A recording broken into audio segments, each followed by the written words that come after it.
ప్రస్తుత లోక్సభ పదవీ కాలం జూన్ 16తో ముగుస్తుంది. దీనితో పాటు ఆంధ్రప్రదేశ్, సిక్కిం, అరుణాచల్ ప్రదేశ్, ఒడిశా అసెంబ్లీల పదవీ కాలం కూడా జూన్తోనే ముగియబోతోంది. ఈ నేపథ్యంలోనే నిర్వహిస్తున్న సార్వత్రిక ఎన్నికలు సక్రమంగా కొనసాగడం కోసం భారత ఎన్నికల కమిషన్ పలు భద్రతా చర్యలను అమలు చేస్తోంది. ఓటర్స్ ను ప్రలోభాలకు లోను కాకుండా ఉంచడం కోసం తగిన జాగ్రత్తలు కూడా తీసుకుంటుంది.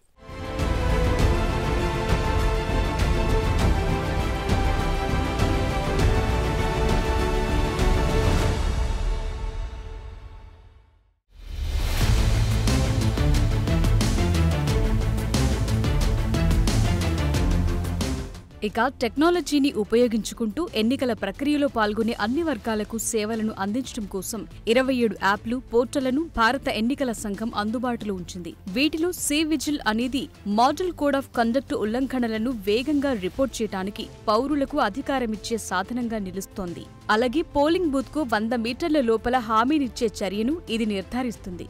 ఇక కేవైసీ యాప్ సమాచారంతో కూడిన ఓటింగ్ను సులభతరం చేయనుంది. దీంతో పాటు తుది ఫలితాల రోజున అనుభవాన్ని మెరుగుపరుచుకోవటం కోసం పునరుద్ధరించబడిన ఫలితాల పోర్టల్ కూడా ఈ సందర్భంగా ప్రారంభించింది ఎన్నికల సంఘం.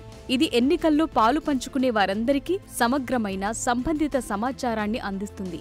ఈ సాంకేతిక పురోగతులు మరింత పారదర్శకంగా, సమర్థవంతంగా అందరినీ కలుపుకుపోయే ఎన్నికల ప్రక్రియ కోసం సరికొత్త ఆవిష్కరణలను పెంచడంలో భారత ఎన్నికల సంఘం నిబద్ధత చూపిందని అర్థమవుతోంది.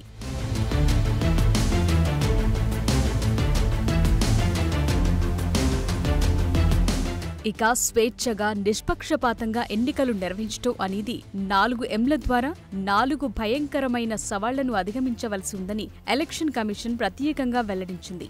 ఈ 4 ఎంలు muscle, money, misinformation, model code of conduct. అంటే ముందుగా బలం, బలగం, డబ్బు, తప్పుడు సమాచారం, ఎన్నికల నిబంధనల ఉల్లంఘనలు.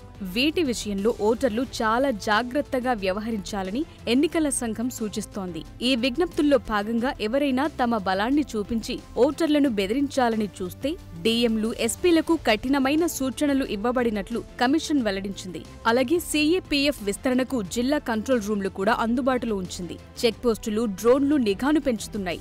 సువిధ పోర్టల్ ద్వారా హింస, మోసం, బెదిరింపులను అడ్డుకోవటానికి వేగవంతమైన శిక్షలను అమలు చేసే విధంగా చర్యలు చేపట్టారు. ఇందులో పారదర్శకతను పాటించే విధంగా అనుమతులిచ్చారు.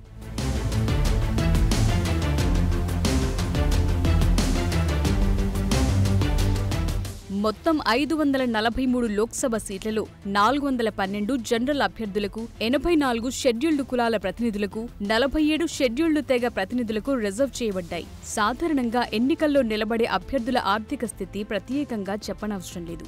ఎన్నికలు వచ్చాయంటే డబ్బు ఎలాంటి పాత్ర నిర్వర్తిస్తుందో అందరికీ తెలియంది కాదు. 2022-23 ఎన్నికల్లో 11 రాష్ట్రాల్లో చేసిన నగదు జప్తులు ఏకంగా 3,400 కోట్లకు పెరిగాయి. ఇది 5 ఏళ్ల క్రితంతో పోలిస్తే 800% పెరిగింది. కాబట్టి ఈ ఎన్నికల్లో అక్రమ డబ్బు, మద్యం, డ్రగ్స్, ఇతర చట్ట వ్యతిరేక ప్రోత్సాహకాలను లక్ష్యంగా చేసుకోవాలని ఎన్నికల కమిషన్ సంబంధిత అధికారులకు కఠినమైన ఆదేశాలను జారీ చేసింది. నిష్పక్షపాతంగా జరగాల్సిన ఓటింగ్లో విఘాతం కలిగించే వ్యూహాలకు వ్యతిరేకంగా అప్రమత్తంగా ఉండాలని ఎన్ఫోర్స్మెంట్ ఏజెన్సీలకు సూచించబడింది. అలాగే ఎన్ఫోర్స్మెంట్ ఏజెన్సీలతో విస్తృతమైన సమీక్షలు, ఏఎస్ఎం పోర్టల్ వంటి సాధనాల ద్వారా దీని అమలును సులభతరం చేయటానికి సమన్వయాన్ని పెంచారు.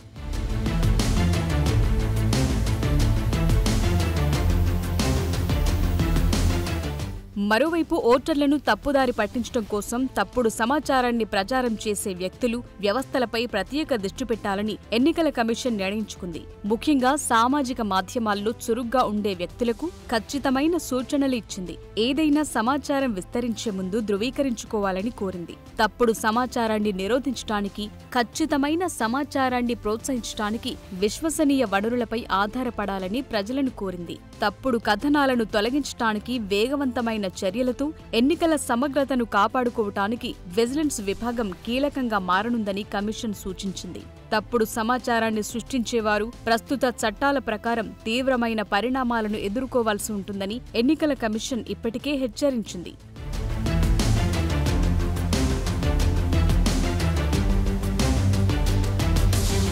ఇక ఎన్నికల ప్రచారంలో రాజకీయ నాయకులకు, పార్టీలకు స్పష్టమైన సూచనలున్నాయి. తమ ప్రసంగాల్లో వ్యక్తిగత దాడులు, అభ్యంతరకరమైన భాషను నివారించాలని, సభ్యతను కాపాడేందుకు స్పష్టమైన సరిహద్దులను ఏర్పాటు చేయాలని పార్టీలకు ఆదేశాలున్నాయి.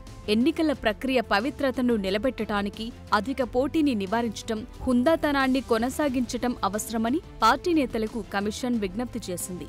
ఈ నిబంధనలు సక్రమంగా నిర్వర్తించబడేలా ఎన్నికల సంఘం పటిష్టమైన చర్యలు తీసుకుంటోంది. వివిధ నియోజకవర్గాల్లో 2100 మందికి పైగా జనరల్, పోలీస్, ఎన్నికల ఖర్చుల పరిశీలకులను మోహరించింది. ఈ పరిశీలకులు ఎన్నికల నిర్వహణను పర్యవేక్షించే కమిషన్కు కళ్లులా, చెవుల్లా పనిచేయనున్నాయి. అంటే చూసినవి చూసినట్లు, విన్నవి విన్నట్లు ప్రతి క్షేత్రస్థాయి సమాచారాన్ని ఉన్నతాధికారులకు చేరవేస్తారు. ఎన్నికల ప్రక్రియ ఎలాంటి ప్రలోభాలకు, బెదిరింపు వ్యూహాలకు దూరంగా ఉండేలా చూసుకోవటం వీరి ప్రాథమిక లక్ష్యం. అలాగే ఎన్నికల్లో పోటీ చేసే అభ్యర్థులందరిపైన ఒక కన్నేసి ఉంచటం, పోలింగ్ కేంద్రం వద్ద కార్యకలాపాలను నిశితంగా పరిశీలించటం వంటి కీలకమైన కార్యకలాపాలను వీళ్లు నిర్వహిస్తారు.